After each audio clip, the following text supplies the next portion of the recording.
Hey there, everybody. I'm here splitting tomatoes that I had some help with, and it kind of sparked an idea in me, and so I'm just taking a moment to record this and share it with you guys so that, I don't know, maybe it helps one of you. But, so, when I was growing up, my family were not what I would call gardeners.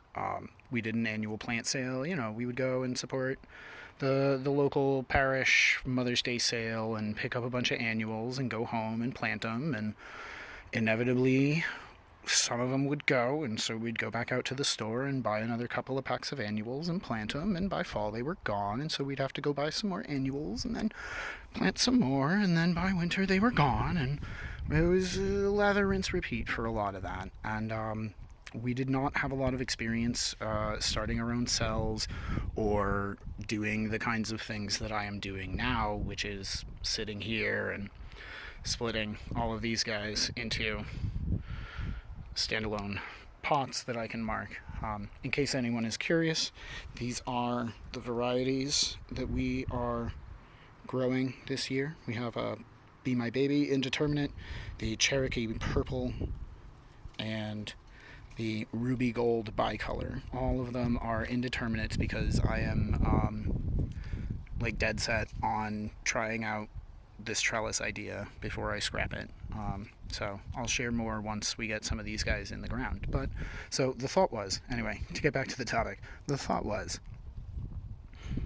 my start doesn't equate to the definition of my potential.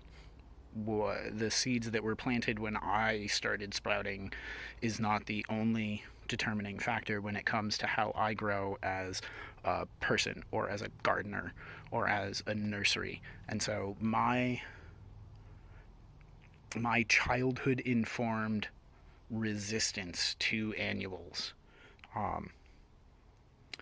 is something I should get over. It's something that I should explore so that I have a more advanced understanding of more plants. I need to get more into annuals that will hopefully become adventitious self-seeders and possibly aggressive to compete with all of the perennials that are out yonder. And out yonder. So, just if there's something that you haven't had success with, a lot of people will say this, and I agree. Don't give up. Change slightly how you are doing it. Maybe you are like my helper, and we're not entirely able to tell how many seeds you were dropping into any given cell.